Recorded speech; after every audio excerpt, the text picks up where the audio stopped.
4 hours after the Senate passed the bipartisan budget deal, key lawmakers are already promising to make fixes, including reversing cuts to veterans' pensions. That provision would cut $6 billion from the deficit over 10 years by decreasing cost of living increases in military pensions by 1% for early retirees, and that includes a lot of disabled vets. Joining me now, Republican Senator Johnny Isakson of Georgia. Good morning. Good to see you, Senator. Good morning. Good to be with you. You called this cut to military pensions a mistake, and obviously nobody wants to see cuts like this. But the question from a lot of your fellow Republicans is, where are you going to get the money if we don't do this? Well, the good news is that this opens up something we've needed to look at for a long time, and that is the continuing pension liability of all government guarantees, entitlements, and pensions. As you well know, we talked about going to change CPI as an index for COLAs in terms of Social Security. That is a more conservative index for COLAs. So now that the issue has been brought forward, we need to make sure all benefit programs that have COLAs and indexes are measured, and that we find the $6.3 billion by making everybody share in the responsibility, not just putting it on the backs of the soldiers. But for people who aren't in Congress or who don't have economic degrees and don't really understand chain CPIs and COLAs and so on, they do understand the bottom line because they have to balance their own budgets. So if you decide that these military pensions should not be hurt, where does that money come from? It should be a shared responsibility out of the budget and probably out of the liabilities of pensions all over the budget, but not just on the back of one group of people being our soldiers. $6.3 billion is a lot of money in the scheme of things, but in the scheme of things in a $3.7 trillion budget, it's really not a lot of money, and we can find the money to do that. But are you suggesting it would come from other people's pensions besides?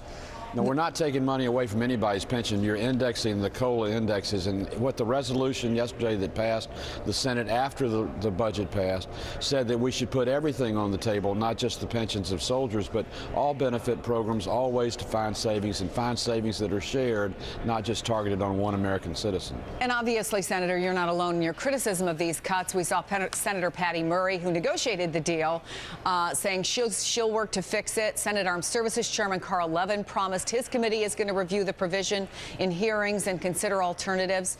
What do you think the chances are that these military pension cuts can be reversed? Well, this morning, as we are speaking, Patty Murray is introducing the technical fix for the disabled veterans and the survivor benefits. That'll be done when we come back on January 6th. Also, fortunately, in terms of the bigger issue, which are all retirees in the military, this is a triggered benefit that is only affected in 2015.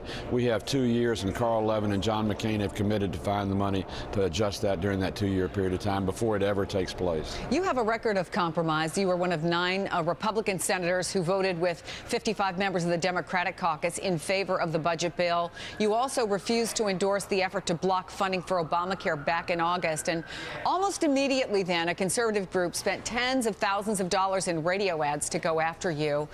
Are you concerned at all about a backlash from the Tea Party? I'm concerned about not getting the job done the people have getting the job to me to do. Look, I've been married to the same woman for 45 years. I understand compromise. It's give and it's take. If you're going to live together and you're going to make things work, we've got to start giving and taking in Washington and finding common ground that benefits all Americans. We can have all the political fights we want to, but in the end, doing what's right for the American people, especially at a time like Christmas, is precisely what the Congress should be doing. And since it is the season, before I let you go, I wanted to ask you about Senator Al Franken's Secret Santa exchange this year. We heard, for example, Marco Rubio got a lump of coal, although it was actually an elephant statue made from coal from Democratic Senator Joe Manchin, who wanted to highlight that his state is a coal-producing state. You gave Maryland Senator Ben Cardin a Georgia clay bread warmer. So I have to ask, what did you get this year? Are the gifts better this year? Well, the gift was good and it was tasty. I got a 6-pack of lager beer from the state of Virginia and former Governor Tim Kaine, who's now one of my colleagues in the Senate. Are you suggesting the entire 6-pack is gone already? Oh, no. I shared with everybody. Okay. You heard it first here. Senator Johnny Isakson, happy holidays. Thank you. Merry Christmas to you.